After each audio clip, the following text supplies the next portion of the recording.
YouTube, how's it going? The Goat House is back with an updated NFL mock draft. We are heading into week 5 of college football, week 4 of the NFL. We update these from time to time in the offseason. It's not time to time. It's constantly full NFL draft coverage in the offseason. We'll be using current draft order, which probably won't be the order when it's all said and done. But that's what we decided to use. The main point of this video is to see, learn the prospects where they fit, but see who's on the rise. Maybe who dropped out. So that's the main point of this video. Don't want to hear anybody complaining about the order. But yeah, a lot going on here. We got full NFL coverage. Like, subscribe, turn notifications on. We got weekly picks, score predictions, power rankings, a lot more. Hopefully you can join us for that. Playlist to those links pinned in the comments. Picks leagues going on with some cool prizes from the GLD shop. You see underneath me. Picks leagues, not too late to join if you're in that super picks league and you have the best week. Not the entire year. If you have the single best week, you're in the next picks video. Your picks are. So exciting stuff. A link to join those picks leagues, pin in the comments, along with the GLD shop. I'm rocking their Eagles NFL pendant with one of their chains right now. Real gold, cool stuff, very affordable. And then when you use my code GOAT, that's 33% off. So very affordable then. Just real cool stuff. NFL players rocking their stuff as well. Link down below for their site. Also pinned in the comments. Any link you're looking for, pinned in the comments. Twitter, very important to follow that. Check it out. But with GLD, we're holding a giveaway, and they have the league prizes for our picks leagues. So again, for all that stuff, links pinned in the comments. See Aaron Jones, Mike Parsons, guys like Tyreek Hill rock their stuff. I'm rocking the stuff. I'm a big, huge fan now. So check it out. Link pinned in the comments for anything you're looking for. So the mock draft, again, using the current order. Weird to see the Raiders at the first overall pick right now. I don't think they'll be there. They're playing pretty bad football right now, but I don't think they'll be there at the end of the year, but that's where they're at right now. So just win games. They won't be the first pick in the next mock draft. So could have went several routes here. I know a quarterback is very worthy of the first overall pick, but extended Derek Carr. I'm sure there's a scenario out there if they had the first pick, maybe they draft quarterback, trade Derek Carr, but I think it's unrealistic to predict anything like that right now. Thought about tackle, because there's some really good tackles. There's one really good guard I like. Thought about Will Anderson, because he's a stud. He's very much worthy of that pick. They have Crosby and Chandler Jones, but they're underwhelming right now, especially Chandler Jones, so could go either way there. Could they use one? Could they not? But I went with Jalen Carter, defensive tackle from Georgia, who I think really fits in what Patrick Graham's looking for there on that defense. And they're really lacking some solid play from the interior right now, which could open things up for their what's supposed to be solid pass rush duo, edge rush duo. But Carter, very good stop and run, very good getting after quarterback from the interior, which is a struggle right now for the Raiders. So I thought Carter made a lot of sense. Texans went with C.J. Stroud, quarterback from Ohio State. We just saw him tear up Wisconsin, getting better each week. And we saw it from week 1 and on last year as well, how he's able to improve. He's kind of your prototypical size, which some teams will prefer over maybe an undersized Bryce Young, even though he's super talented. But Stroud, the Texans, they could stick with Davis Mills and roll with him. He's been decent, especially he's been better than first round quarterbacks from his draft class. Not all of them, but some of them for sure. And he's got some potential, but I just get the feeling the Texans don't feel set with him. And they're putting him in tough situations, tougher than it needs to be. They're making it that system, that play calling is actually making it tougher on Davis Mills than it needs to be. I think they're testing him. I think they want to see, because we're going to be in a prime position to get one of these really good quarterbacks. And yeah, Mills has been okay, and it's been a tough situation, but he's, hasn't really executed down a stretch of games. Some costly mistakes that has their record, has them winless right now, which they could have some wins, and it's definitely really not all on him. But I think they go Stroud in this scenario. Seahawks go Bryce Young. I keep having this. Makes sense. It's kind of their next Russell Wilson. They won't really care that he doesn't have the prototypical height that maybe Stroud has, but Young is just so fun to watch. And, the escapability, the throw on the run ability, the big play ability, all of the above there. So pretty impressive. The Falcons could use a quarterback of the future. Could go with Will Levis from Kentucky, but maybe would prefer one of the other two guys that are already gone. Will Anderson, too good to pass maybe here as well. Worthy of the number 1 overall pick, just a stud off the edge. Falcons added some young pass rushers in the last draft, but now could add an even better one to kind of pair with them. Chargers, I don't know if the Chargers will have the 5th overall pick when it's said and done. Right now they do. It's pretty wild, and they are really beat up. We were talking on Twitter. They have so many injuries right now, unfortunately, so that could hurt them going forward. So who knows? They could struggle. I would imagine they'd be a lot better than the 5th pick, though, or worse, however you want to put it. When it comes to the draft, lower than 5 is worse. But right now, you'd rather have a later pick because you want that team to be as good as they can be. But one of those injuries is former Northwestern tackle Rashawn Slater, who is their star left tackle. He's going to be out for the season after a ruptured bicep. That sounds extremely painful. So that's tough. And they kind of, after Slater, they don't really have much tackles as it is. So Skoronski, who something could play guard in the NFL. I'm sure he could, but same thing with Slater. Some people thought he was a guard. I liked him at tackle. Skoronski, the Chargers, who like him at tackle. Plug him in at right tackle. Pair him with Slater. Cardinals, Brian Bruze, defensive lineman from Clemson. Yeah, well, the Cardinals, they're struggling right now, but will they have the 6th pick when it's all said and done? We'll see. But, yeah, could use that stud defensive lineman that can move around, kind of play 3-4 end, 3-4 D tackle for them if needed. Eagles, this pick is from the Saints. And I keep having them take Bijan Robinson because I love it. And he's kind of moving up boards as well. Keep hearing takes from people within the league that this guy is almost instantly a Pro Bowl level running back, and I could see it. He's so fun to watch. He's so talented, do-it-all type guy, electrifying running back, and he's as good as he is at Texas. I think he's going to be even better at the NFL, and I think teams believe that. Eagles right now, heading into Week 4, looking like maybe the best team in football. Why I had to rock the Eagles chain in this mock draft, and they got 2 picks, so that helps as well. Good team to, for a mock draft, big talking point. And they don't have one of the best teams in football. They don't have too many needs right now. They could use a better running back for the future, a more trustworthy RB1, and that could be Robinson there. And the Dolphins could take him, so it'd be good to grab him before they take him. Dolphins, this pick is from the 49ers. 8th pick. They go Michael Mayer, tight end from Notre Dame. I think is more of that Mike McDaniel type of tight end, more of that Dolphins tight end moving forward rather than Mike Gesicki, who probably is signed by somebody else. They probably let him walk in free agency next year. I guess it's early to make that prediction, but that's kind of the feeling I think we all get. So Mayer, big body tight end, very physical, really good at the catch. We saw him dominate against North Carolina last week. And he's as big, as thick and physical as he is, he's got some really good footwork as well. Extremely good contested catcher. So this kind of could be the George Kittle for that McDaniel offense there, that scheme. So like that fit. We're going on the next 8 picks.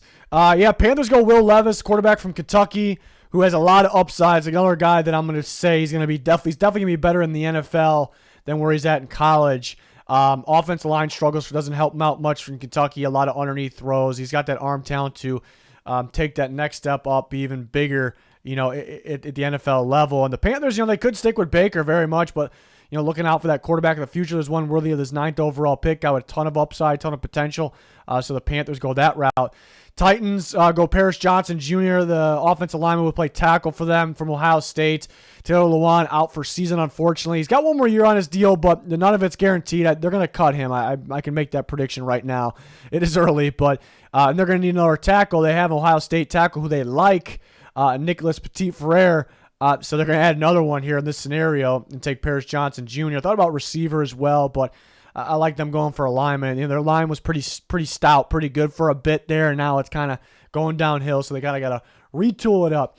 Steelers get a big riser here in Christian Gonzalez, the cornerback from Oregon, former Colorado corner.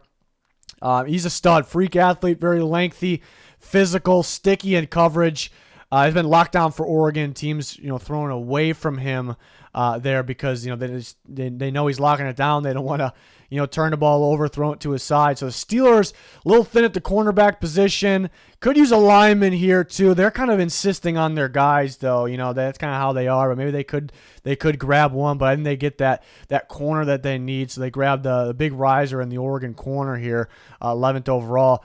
Bengals thought about tackle, thought about guard here. But enough's enough. I think they're. And maybe Jonah Williams picks it back up down the stretch of the season, but I think they kind of just been insisting on him finally getting there, and I don't think he's really getting there. They could go with the guard here, but they can use a tackle on either side. Really, I know Leo Collins is solid. He's going to play there for another year, but he's got injury concern. It's not a long-term answer, so they kind of have the need in general there at the tackle position. So they go Broderick Jones, the Georgia offensive tackle. So the Bengals get that much-needed offensive line help. The Patriots go Jackson Smith and Jigba, receiver from Ohio State. Maybe not their biggest need right now, but they're going to lose some guys in the offseason at the receiver position perhaps. A couple guys can be free agents. So they could, they get the possibly the best one available here, which honestly, so far this year, Marvin Harrison Jr. looking like the best Ohio State receiver, but he is a sophomore, not a redshirt, so a sophomore, so he won't be in the draft. So they go with the other Ohio State receiver there. Jets go Trenton Simpson, linebacker from Clemson, so they add that linebacker that they could use for the future there. Mosley, maybe not a long-term answer going forward, but so they grab Simpson there. The Commanders, I thought about multiple routes here, but offensive line has been struggling. They lost Scherf last offseason. They definitely can use another guard. They go with Cyrus Torrance, Florida. He's been dominant for the Florida Gators on the inside. He looks like a sure thing first round offensive lineman. He looks like the best guard in the draft. There's quite a few other guys that could play guard. People talk about Skoronski. People talk about Paris Johnson. Sometimes those Georgia guys feel like guards to people, how physical they are. So a lot of these tackles could play guard, but just a guy that's a sure thing guard. Looks like Torrance could be the best in the class. Maybe a little bold here at Michael Penix Jr., the former Indiana quarterback, now for Washington. Going to the Lions at 16. Penix has been lights out. He is leading the nation in passing yards.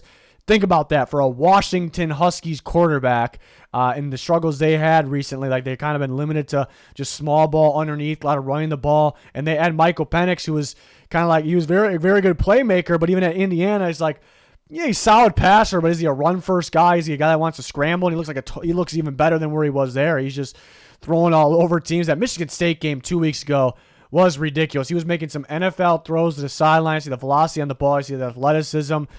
In the Lions, Goff's playing all right now. They got a lot. They built, with the young guys for the future around like every position. So not too many glaring needs. Maybe if Simpson was there, maybe they go Simpson, the linebacker from Clemson. But they're going to start looking out for the quarterback of the future. And maybe they missed that opportunity because they drafted some really good players though. So you can't really complain. But now they're a better team right now, we think, and they're 1-2. But are they going to be picking at the top? Are they going to have to trade up for that quarterback? But Penix Jr. is on the rise, at least for me, making NFL throws.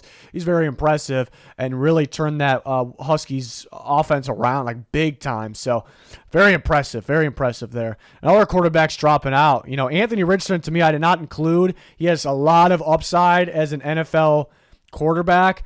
So right now he doesn't feel like a first rounder, but he's a guy that could try to come back because he has a lot to improve on. And Van Dyke got benched this past week after losing to Middle Tennessee State, so that's that kind of dropped him out as well. So we'll see. Cam Ward, I'm thinking about. He has his hiccups here and there, playing a lot of small ball, but we'll see.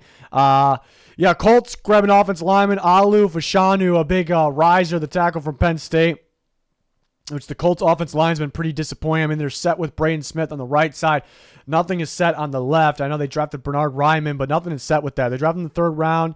Shouldn't be attached to a guy like that. You get better on the offensive line here with Fashanu. And I thought receiver, but some of these receivers, the Colts are very picky with their receivers, and they shouldn't be. But so I thought some of these best available receivers probably weren't their type of guys, maybe. And they probably wouldn't take one in the first, so I went to Penn State offensive tackle. The Cowboys, because of injury and because of losses this offseason, need some offensive linemen. So Blake Freeland of BYU has had a very strong outing so far in this early 2022. The Cowboys go that route. Can play him right tackle opposite Tyrone Smith. He can play left tackle if Smith goes down, so that helps. Chiefs go Miles Murphy, edge from Clemson. Graphics guys, the name's supposed to be in red there. The Chiefs aren't white, they're red. But Miles Murphy is kind of, it feels like a Chiefs defensive end, like fits the 4-3 guy they'll be interested in for sure. Right now, actually, this year, the Chiefs pass rushers look all right. They have Frank Clark, they have Carlos Dunlap, and they have their rookie from last year, George Karlaftis. But Frank Clark, maybe his time is coming to an end, and Carlos Dunlap, a 1-year deal. They want to add a guy with Karlaftis to move on with the future with. So they go Murphy. That's a good fit. The Bucs go Tyree Wilson, edge from Texas Tech. They don't have a whole lot of needs. They may need a quarterback after this year if Brady probably retires, but not a whole lot of needs. I thought about receiver because they need a receiver at the moment, but just because so many guys are out, I don't think you can plan on that happening all the time. So not many needs. And they can use another guy like Tyree Wilson, Texas Tech pass rusher, who has a has been very productive, has tremendous length as well. But to add him in kind of the mix with Shaq Barrett and Joe Tryon Shoyinka, like missing JPP, they liked having kind of that 3-man group. And Logan Hall moves around a bit, but just adding another guy into that rotation be key. Texans go Keely Ringo, this pick from Cleveland, the cornerback from Georgia. He ended up sliding a little bit. I think he's worthy of a better pick than this, but in this scenario, ended up sliding a little bit. The Texans, it looks like they're trying to build an elite secondary. They have Derek Stingley out there, who's been fantastic. Jalen Petrie at the safety position, who's been fantastic for them. So to kind of complete maybe the secondary of the future, add another top-tier prospect cornerback to pair with Stingley and Keely Ringo. Maybe too good to pass here in this situation. Bears need a receiver. And I had them going Jordan Addison, the former Pittsburgh receiver, now at USC. He's a production machine, gets open, obviously very quick as well. The Bills go safety, Christopher Smith, the safety from Georgia, who's had a monster year. The Bills have maybe the best safety duo in football, Micah Hyde and Jordan Poyer, both injured right now. Hyde out for the year. Poyer should be back.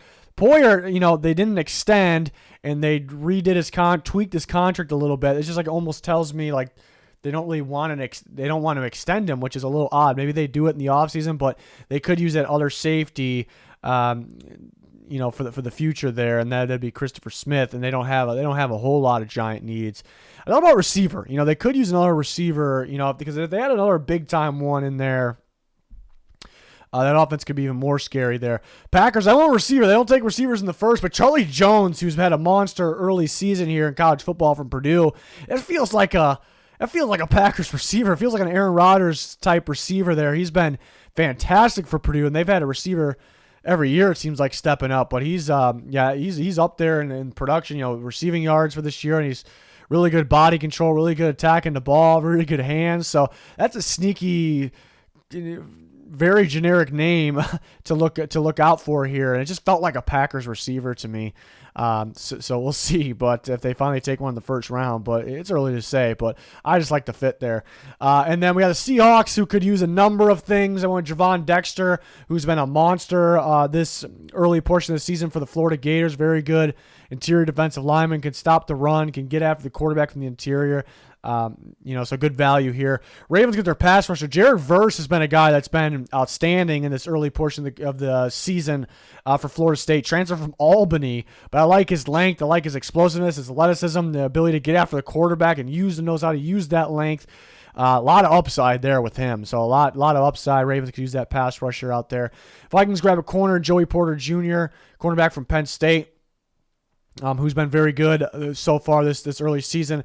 Patrick Peterson probably going to be maybe done after this year, so they could use that corner to pair with Dance. So they do have Booth Jr. out there, potentially could step up. He hasn't really been healthy yet.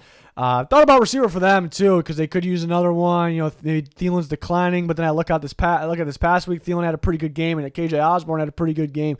So on top of having Justin Jefferson already, so went the corner there. Giants picking 28. They're currently 2-0 actually. They play tonight, so this is heading into week 4, but we didn't have that final week 3 game yet. Cowboys-Giants, that is tonight in a couple hours. So if you're listening to this before then, we'll be talking live on Twitter during that. Excited for that defensive battle. But Noah Sewell seems like a fantastic fit for a Don Martindale defense. Inside linebacker which they can use, a fantastic blitzer. Which Martindale's looking for. So I like that fit a lot. Lions go Antonio Johnson, the DB from A&M. Yeah, I kind of listed safety for them, but he's really good in the slot area, which the Lions could use. They have some good young everything in the secondary, but they could use that dominant slot guy for sure. They kind of got Mike Hughes playing there right now, so this would be very useful to them, and I like that fit. The Jags are the 30th pick right now. They're looking pretty good. It is early, but they're looking good, and they don't look like they have a lot of glaring holes. The spots where they could be better are filled by young guys. They're going to continue to get better, so they don't have a lot of glaring holes. Marvin Jones is going to be a free agent. Zay Jones will have a couple more years left, but could use another top tier receiver. I'm a huge fan of Josh Downs, so it's not necessarily a Marvin Jones replacement because they're way different sizes. But I'm a huge Josh Downs fan, receiver from North Carolina. I think he should be in contention of the best receiver in the class. The reason I'm sliding a little bit, he is pretty undersized. He's like 170, 75 pounds. He looks even smaller than that. And he's like he's listed at 5'11", 175. He's probably smaller than that. but he gets open because the footwork and the quickness is so good. It's so good. So I like him with Trevor Lawrence there. And you say Christian Kirk maybe is that shifty guy. Yeah. Christian Kirk's a downfield home run hitter. Downs could do that and some underneath work as well. It'd just be an explosive, speedy, quick offense there. So I went Downs to the Jags. Will the Jags be, so right now the two last picks are the Eagles and the Jags, pretty interesting. But and the Eagles, maybe look like the best team in football right now. Last pick, go Eli Ricks, cornerback from Alabama. Some off the field issues, could play better going forward as well. But you see the upside there, you see the physicality. 6'2" as well. Athletic ability. The Eagles, their cornerback duo looks fantastic right now. Bradbury going to be a free agent. Slay playing like he's in his prime, but not getting any younger. So they kind of team with that, not really many needs. So they may need that corner there. So, and remember the Dolphins unfortunately did forfeit their 2023 first round pick. So we have one less pick in the first round, which is a little bit of a bummer, I guess. But yeah, there's the 31 picks. Bummer for these mock drafts because I want to talk about that extra guy there. That extra 32nd guy. A lot of good guys who left off this list here, but it's my take at this way too early stage. So let me know your guys' thoughts on these players, which players, that are sneaking up that could enter this discussion next time we do a mock, things like that. We're always talking with you guys on Twitter. Super followers on Twitter get bonus content. There's links down below for that. GLD Shop, the Picks League, things like that, all pinned in the comments. Check it out. Like, subscribe, turn notifications on. We have full NFL coverage here every single day. So hopefully you join us for that. Much appreciated. Thanks for watching this video. That's going to do it. Goodbye.